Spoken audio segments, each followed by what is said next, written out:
Well, Blizzard are at it again. It's another week and another week of class tuning coming, and we know about it already. Now, next week's a big enough week as it is, because with weekly maintenance, we're going to get the 100% extra XP. We're also going to get the extra gold from level 1 to 39, so I think a lot of people are going to be leveling alts, but there's some interesting changes coming next week in terms of class tuning. The classes affected are Hunter, Mage, Paladin, Warlock and Warrior, and all round it actually looks like buffs to everyone. So starting with a Hunter firstly, Chimera shot damage is going to be increased to 120% weapon damage now, where it was 100%, and the Chimera shot Serpent Sting damage is increased to 48% of Serpent Sting damage, where this was 40%. Now, when we look at the last couple of weeks of data, looking at where the ranged hunters sit in comparison to, well, pretty much everybody else, it's understandable why they're wanting to try and bring them up a little bit. The same goes for explosive shot getting a buff, where the base damage done now before attack power has been increased by 15%, but also Carves damage has been increased to 65% of weapon damage, where this was 50%. Now, what you got to remember is when you're seeing melee hunters get any adjustments and they're actually getting more damage than there was before, obviously that's for very good reason. For a hunter to even want to take Carve, it does mean they're going to lose Beast Mastery, so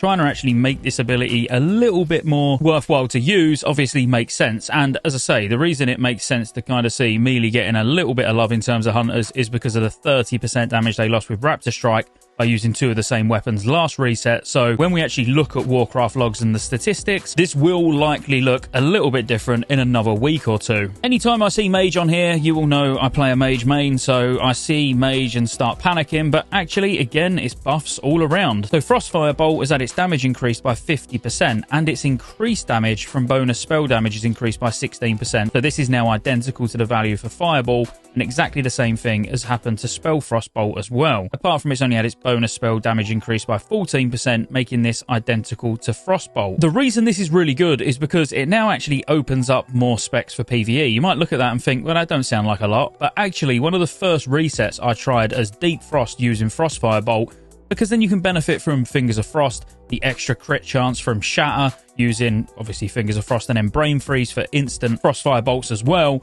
It was fairly lackluster, but who knows, with a buff like this, we could actually see other specs start to be used other than just being either Deep Fire or Deep Arcane. Probably not, but nice to be hopeful. There's been a few changes for healing mages as well, so regen and mass regen and chronostatic preservation spell power coefficients have been increased by 88%, which is actually massive. And the reason for this is to compensate for mage healers wearing primarily items which give damage and healing instead of plus healing. Quite a strange change, I gotta be honest. I've healed all of Gnomeregan as a mage and it was absolutely fine. Don't feel like we need that much of a buff. In PvP, it will be absolutely amazing if you're not getting one shot, because regen, getting that extra 88% coefficient to it from gear, actually, it could be quite nice. I just sort of question whether it was needed or not. Chronostatic preservation has also had its mana cost decreased by 44% and resolved some tooltip issues as well. Nothing to worry about there. Paladin's Seal of Martyrdom damage has been increased to 50% weapon damage per swing, where it was 40%,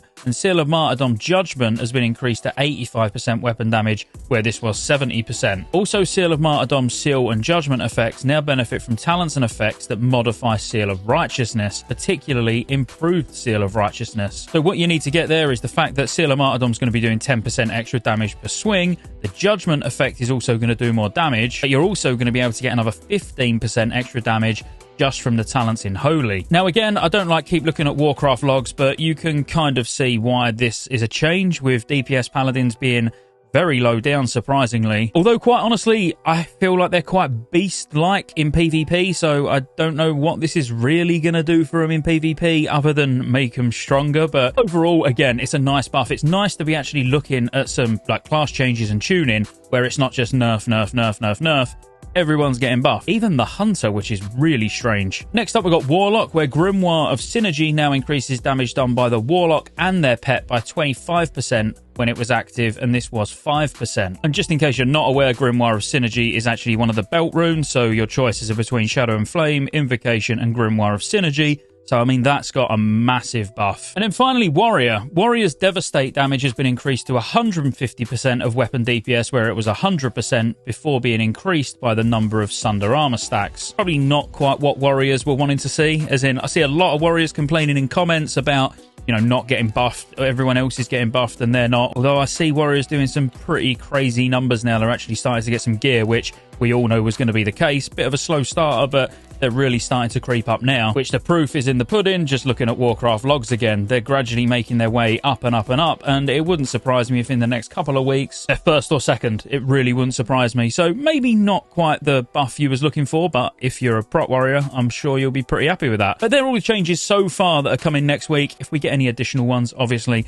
we'll chuck a video out to keep you informed, and I'll see you on the next one. And yeah, like and subscribe and all that good stuff.